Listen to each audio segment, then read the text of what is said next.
Hello internet! I just watched version 3.5's livestream and by golly god it was epic with the animations. But I won't lie, I thought there'd be more content than that. But well, here's the hope there's more coming. In any case though, today we already do have our hands full with the newer characters in Hysilens and Cerydra. Not only that, we also got a reruns to think about. Literally everyone looks gorgeous, so it's time again to figure out who should we be pulling for after being completely dried out by the collab. And hopefully I'll be able to help out with that. Before we get into it, a quick introduction to Lootbar. It is a reliable website offering cheaper prices to purchase shards for tons of games, and I personally use it for Star Rail. Lootbar offers cheaper prices for a variety of shard bundles and even for express passes. It shows how much you save on their site so you know what you're getting. Not to mention the reviews reflect how good the services are, no issues there. There are unique shard bundles that can guarantee a new character. Some guarantees the light cone, some gives you general resources, or you can stick to the standard shard bundles that we have in-game, but at a cheaper rate. The experience with Lootbar was pleasant where the shards arrive in your account almost instantly after the transaction. It is in line with experiences with a lot of other users as well. And with characters like Saber coming along, this is the best time to give Lootbar a try and hopefully it'll help you get her. There are even E6 bundles for any diehard fans out there as well. Very helpful. It's very easy to set up. All you need is to click on my link in the description, sign up to Lootbar, click on whichever bundle you like, enter your ID and server, complete the payment, and you're good. There are a lot of other games outside of just Star Rail as well that they offer services for. For example, Wuthering Waves and the Zone Zero, and that's just to name a few. But yeah, it'll help me out a ton if you just give it a try with my link in the description though. I really would appreciate it, and it directly supports the channel. If you use my link right now, there are offers like new user discounts or coupons that you don't want to miss out, and it'll help you get that character you so hope for. And with that said, let's get back into the video.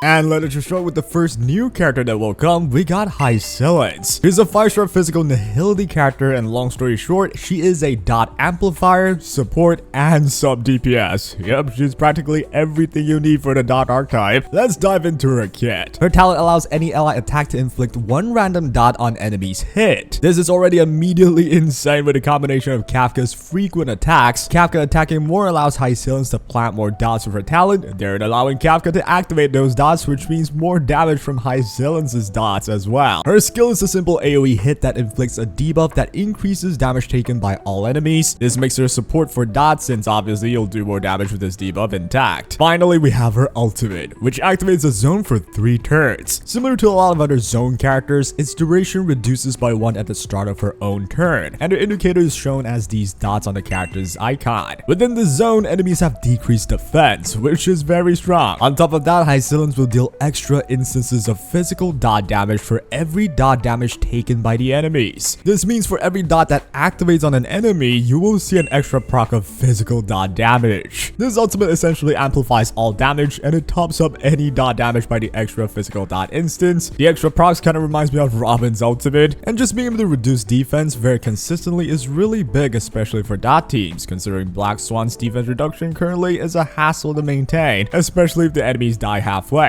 Now, her ult was also shown to do quite some damage on the enemy. Given this is mainly a supportive and debuffing ult, there's a good chance for her major traits to include certain damage mechanic in her ultimate. Perhaps like a dot damage activation similar to existing dot characters like Kafka and Grey Knife. But we'll have to see. Her technique is actually worth a note, given it starts the battle with Hysilens' ult zone as shown in the background of the livestream's showcase. This means she'll enter battle with the ult zone intact, which also means she should be quite cheap to use in terms of skill points, given the 3-turn zone uptime and a pretty simple way to start the fight with the ult intact. With all that said, let's conclude on Hysilens. She's a dot character that brings damage taken increase for the enemies, defense reduction on enemies, frequent dot infliction via her talent, and extra dot damage activation with her ultimate. This makes her literally do everything that a dot team needs, all in one character. Her best ally will certainly be Kafka, where I'd argue you won't be able to play dot teams well without Kafka at all. The best general dot team should be something as shown in the stream itself, featuring Kafka, Black Swan, Hysilens, and Huohuo. Given the generally strong help from Hysilens, you can definitely attempt to utilize Robin instead of Huohuo and attempt a 0 cycle clear without sustain. But if you're looking at a safer alternative team, you can definitely replace Black Swan with general supports like Robin, Tribby, Cypher, or even Silverwolf. They all buff your team generally, and with the combination of Kafka and Hysilens buffing each other, it will be a workable alternative team. And yeah, Kafka is most certainly irreplaceable though. A very interesting idea would be to place in Great Knifin, Sampo, or Luca in place of Black Swan, where all these dot 4 stars should see increased usability with the aid of Hysilens. Well, I know one thing's for certain, she is only very strong in dot teams, given that is what she's designed to mainly be, which makes her pros and cons fairly straightforward. She's strong in dot teams, literally doing everything a dot team would prefer, from planning a dot, increasing dot's damage, to dealing extra dot damage based on their activation. The cons of her, however, is that she will not be the strongest option outside of in a dot team. Hence, it is surprisingly easy to know if you should pull for her. Go for Hysilens if you like to make your dot team notably stronger. Depending on your numbers as well, dot may finally go toe-to-toe with some of the strong version 3 teams, but they'll be up for testing, which we will do in the coming few days. So yeah, stay tuned for that one. If you do not own a Kafka, however, nor do you wish to pull for Kafka, and you do not want to play dot teams at all, Hysilens becomes a very simple skip in my opinion, which is a blessing in disguise given you probably are broke for the collab. For newer players just thinking if she's worth it, you should first prioritize pulling for sustains, then general supports for your team, and only then go for damage dealers. Hysilens being mainly a dot support means you should only think about pulling her if you want to commit to a dot team, or if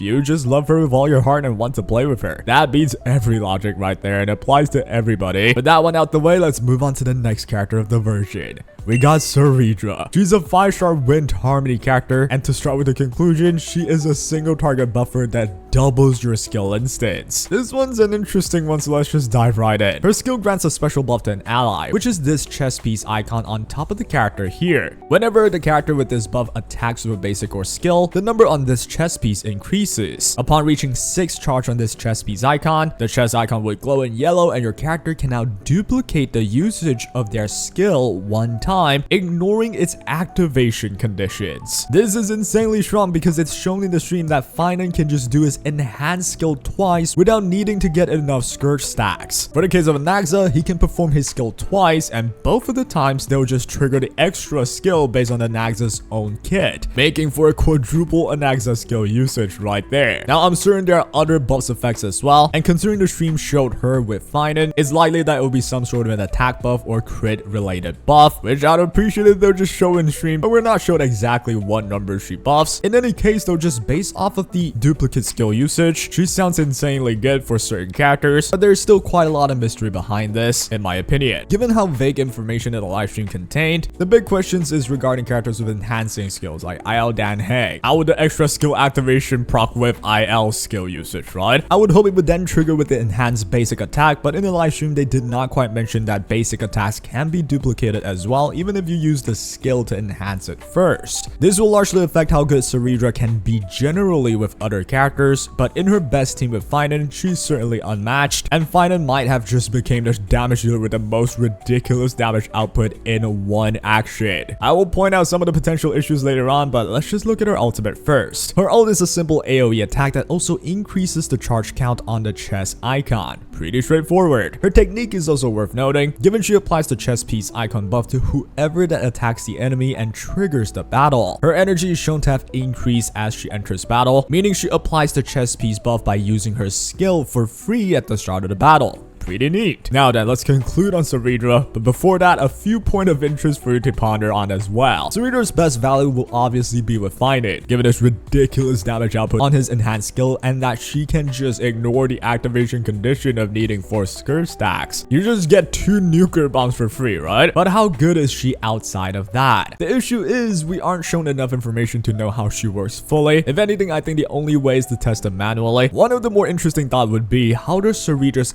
extra skill activation work with skills that doesn't end the action? Think about this. What if I gave the chest belt to a targetable memo sprite like Castrus's dragon? Would the dragon instantly use 2 breath attacks the moment I click its first skill? If so, what if I timed my dragon to have low enough HP that it will instantly use the breath right into doing the explosion by running out of HP? Would my dragon explode once, then based on Cerydra's effect, the dragon would have to somehow come back to life and explode again? How in the world would that work, right? It's also totally possible for it to just not activate at all, but in that case, it will be pretty confusing when can it activate activate, when can it not, right? Another thought would be with enhancing skills, like with Dan Heng. Technically, I am using his skill to enhance his basic. However, how will Cerydra's buff apply in this scenario? Would it duplicate the fact that I clicked on Dan Heng's skill? Or would it duplicate my triple enhanced basic? Or would it just not trigger at all? I did use his skill though. There's also other unique ones that comes to mind, like Boot Hill's taunt skill into continuing the action into an enhanced basic. Essentially, no one knows for sure how Cerydra would work with those mechanics. This is why I cannot confirm exactly how worth it Cerydra can be, but what I can definitely confirm is there are literally no terrible limited flash or harmony characters so far. Even Sparkle found her place with Archer, and Cerydra is guaranteed to be the best ally for Finan or main DPS Anaxa. For Finan and Anaxa mains, Cerydra is a no-brainer. As for everyone else, I suggest waiting to see more info on her, but generally speaking, you do not want to miss out on these general harmony characters, as Hoyoverse tend to release characters down the line that really prefers them. Point shown with Sunday, where literally everyone needs him right now months after his release, and of course we got the Tribi,